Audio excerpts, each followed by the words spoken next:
A woman in her own wedding chamber. She discovers a disheveled woman appearing there. The fiancé immediately explains this is his ex-girlfriend. He claims she encountered some trouble in her life and temporarily allowed her to stay here for 2 days. The woman never expected the wedding chamber she spent half a year preparing would be occupied by someone else who got there first. This calculating woman performs her act vividly. Her fiancé becomes bewitched and physically strikes his fiancée. The woman cannot tolerate such disrespect. The two have a fierce argument, and she proposes to break up before directly walking away. She throws the tiny diamond ring into the garbage bin. Her fiancé arrogantly believes no one else would marry her except him.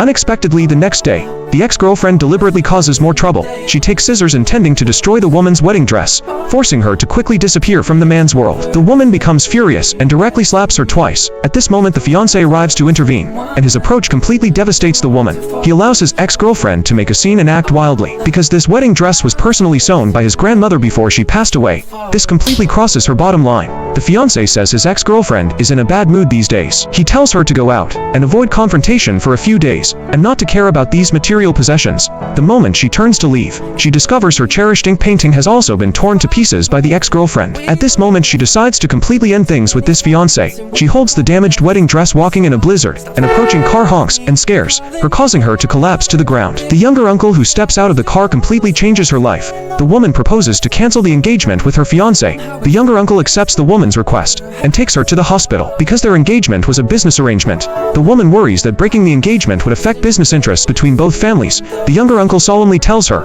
their engagement does not mean the end of business relations. He also suggests they both compromise and offers the best option, which is to marry him. The woman is stunned, thinking the younger uncle is joking, because the woman's grandfather was his mentor. He had promised his mentor before that he would become the final protection for his granddaughter. The younger uncle speaks and behaves gracefully without any sense of coercion. He also hopes she will consider it carefully. Unexpectedly the next day her breakup becomes headline news. When grandfather learns about it, he respects his granddaughter's choice. The woman says the Song family doesn't have just one son.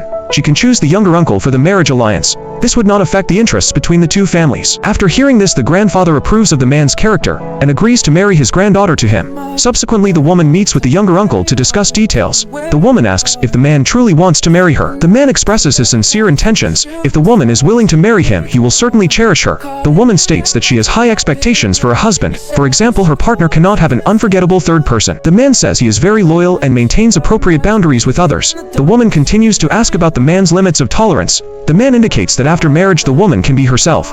Unexpectedly the woman immediately agrees. The man is surprised and asks if she truly agrees. The woman says their ideas align perfectly. The next second the man actually proposes they get their marriage license today.